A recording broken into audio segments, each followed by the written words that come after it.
L'insulte la plus régulière, c'était « sale PD ». Ils essayaient de me définir, alors que j'étais en 6e, je devais avoir 11-12 ans, et ils essayaient de me définir, de me mettre dans des cases. PD, au départ, je ne savais même pas ce que ça voulait dire.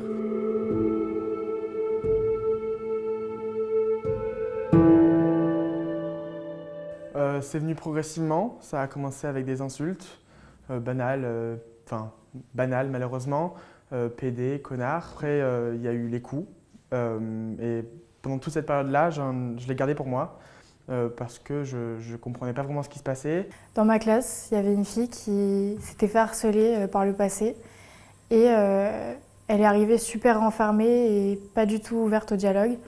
Et des personnes ont continué à un peu la harceler, la chamailler. Donc ce que j'ai fait, c'est que j'ai déjà d'abord essayé d'ouvrir le dialogue avec elle. J'ai vu qu'elle ne voulait pas, qu'elle était très fermée.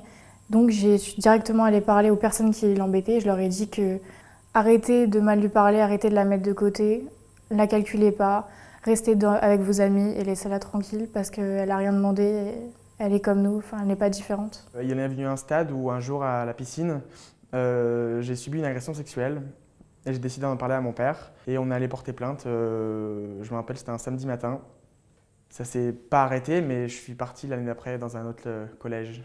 Ils sont d'abord moqués de moi et puis après ils ont compris et ils se sont dit que en fait ça servait à rien parce que cette personne-là elle leur répondait pas et donc c'était sans but précis. De là, j'ai vu au fur et à mesure des mois, voire années, qu'elle s'ouvrait un peu plus à nous et que le dialogue passait un peu plus. Depuis 2017, notre ministère n'a jamais cessé d'agir contre le harcèlement et plus encore aujourd'hui contre le cyberharcèlement. C'est d'abord en interdisant les téléphones portables à l'école. C'est en inscrivant dans la loi le droit à une scolarité sans harcèlement. Le cyberharcèlement, c'est du harcèlement avant tout.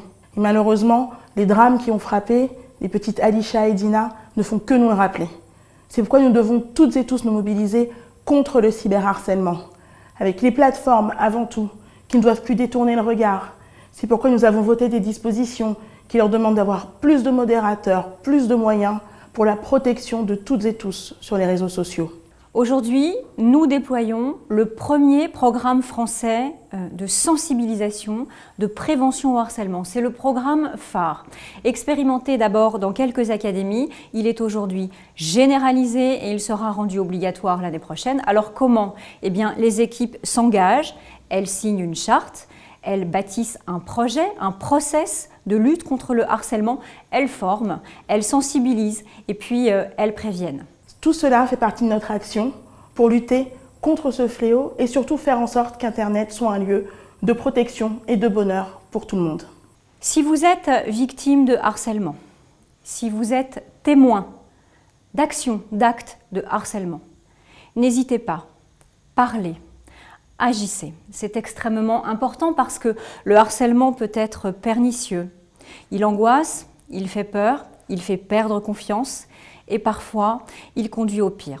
C'est la raison pour laquelle tout est mis en place aujourd'hui pour libérer la parole, pour sensibiliser, pour prendre en charge les victimes, pour mieux former. Finalement, nous sommes tous des ambassadeurs.